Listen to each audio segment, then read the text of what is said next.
Hey guys, welcome to a new video idea that I wanted to test out on this channel.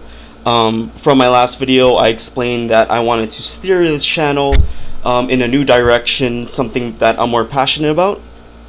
And if you guys didn't know, I'm really into horror movies and sci-fi, and I do watch a lot of movies. But this new series is going to be called the Belated Reviews series, where I release these video reviews very late after everyone already reviewed them, everyone already seen them, so it sort of defeats the purpose. But the reason that sparked this idea is because I tend to watch a lot of new movies very late, because I don't like going to the premiere weekend, because getting good seats is really hard. But on top of that, I just don't like sitting in a crowded theater where everyone's loud and it's ratchet. I prefer waiting a little bit and enjoying my movie in peace and quiet, and paying a decent price for really good seats.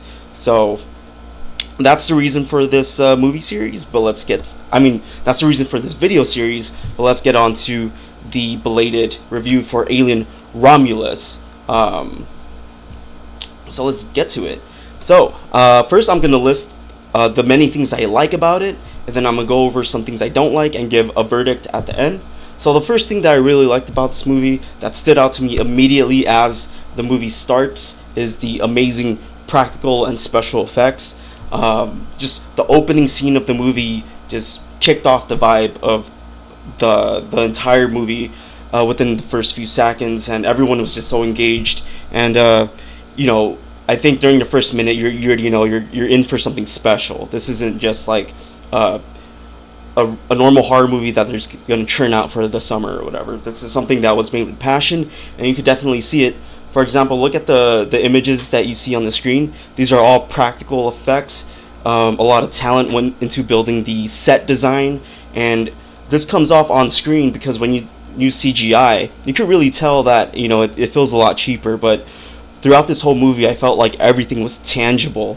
I felt like all the vintage looking sci-fi computers, everything looked mechanical. Like, I really liked the computer scenes because I just wanted to press all the buttons and everything. But on top of that, the xenomorph looks crazy. Like, you get that old 80s sci-fi movie vibe where you could tell it's something that they made and not something that was put together and compositioned within a computer. So I thought that already took this movie and brought it above to a different level when you compare it to other horror movies that rely a little bit too much on CGI. So amazing practical effects. So if you're into this is a must-see for the practical effects itself, and the special effects too. They do use CGI for some of the scenes, and those were done very well. So overall production quality, A++. And aside from the practical effects and the visuals, they also maintained a consistent atmosphere. This is a horror movie, and I think they nailed it. They're in deep, or not deep space, but they're in space. This is a sci-fi space horror movie, and they captured it. Most of the movie is set in the dark, but what they did well was you could still see things very clearly. It's not like all the scenes are dark and you don't know what's going on. This film was shot very well, and you know exactly what's going on with the character and the dangers they're facing.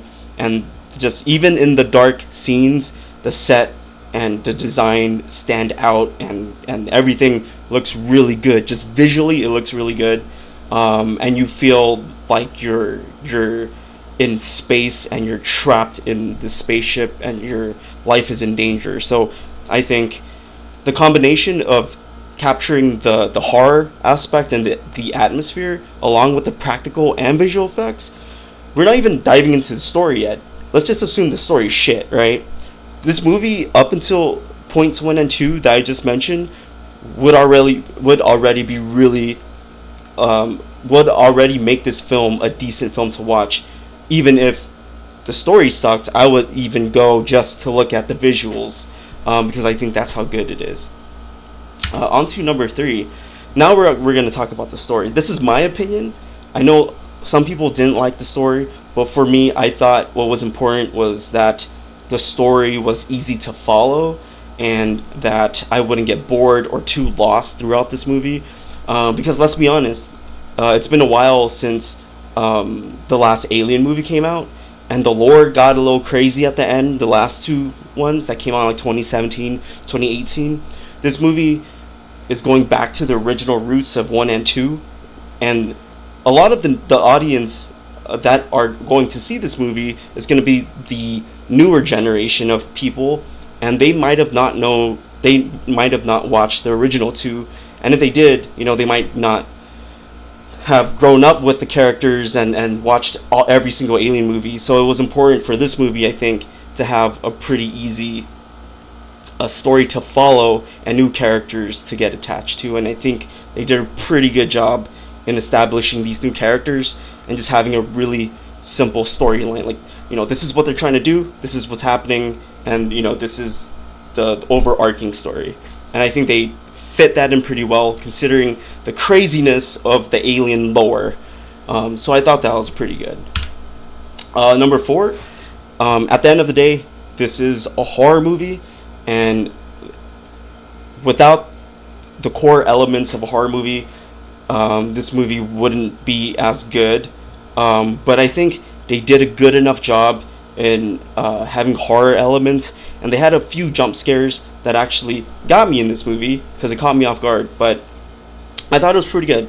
This isn't a terrifying movie, this is not on the same level as like Evil Dead or, I don't know, Texas Chainsaw or anything terrifying like that. This is more like sci-fi. There's a few jump scares, but I wouldn't say this is going to be like traumatizing for anyone. At least for me, it wasn't scary. It was exciting and it was thrilling, but I wouldn't consider it like nightmarish. I think it's kind of hard to make a sci-fi movie that's really horror. But I think for what they did with the face huggers and the jump scares and the atmosphere, I think this is a solid sci-fi horror movie. And I think the fact that this came out in August really sets the standard, and it kicked off the fall season for horror movies. So I thought it was solid. I didn't think it was amazing or next level, but the horror elements was good. Number 5, the final thing that I thought was really important and that I really liked was they brought back the xenomorph.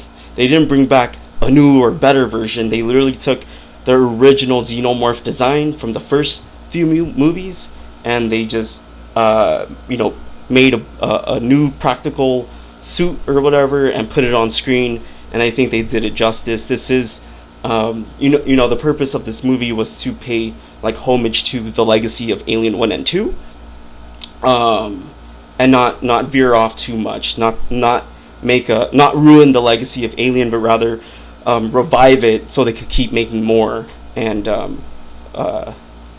continue the Alien franchise.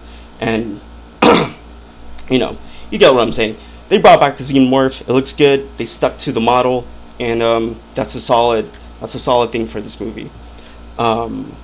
Anyways, let's go on to the things I wish were a little bit better. So my main complaint is that the main group of characters that you follow throughout this movie, I felt like they were a little bit immature, but given the context of the story, I guess it makes sense. But I think one of my pet peeves when watching a horror movie is when you're following a group of people that start doing dumb shit because their prefrontal cortex didn't fully develop yet, and then you're just like watching this movie and then they're doing like dumb teenage shit, and you're just like, oh my god. What made Alien 1 really good was that you were following a military team of adults and real shit was happening, and these were like trained professionals getting murdered by a fucking xenomorph. But in this movie, you just have a bunch of young kids running around, and I don't know, there were some points where I got a little bit annoyed with the arrogance of some of the characters. But aside from that, I think as the movie went on, it was tolerable.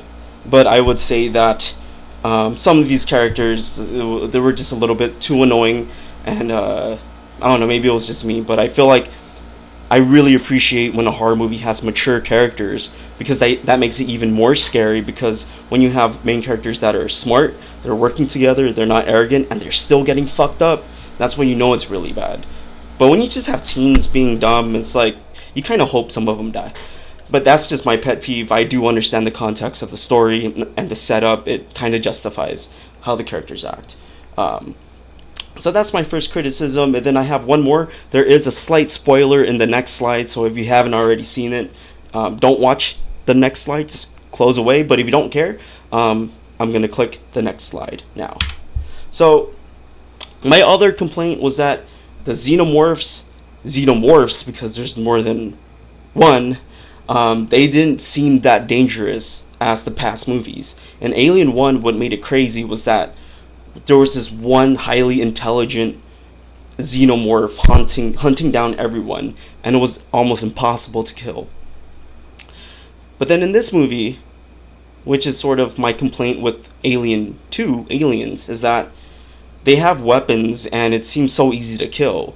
But I think it was more justified in Aliens, the second movie, because they were trained soldiers. But in this movie, these kids, I don't think they've ever shot a gun before, especially the main character, the girl. She's never shot the gun before.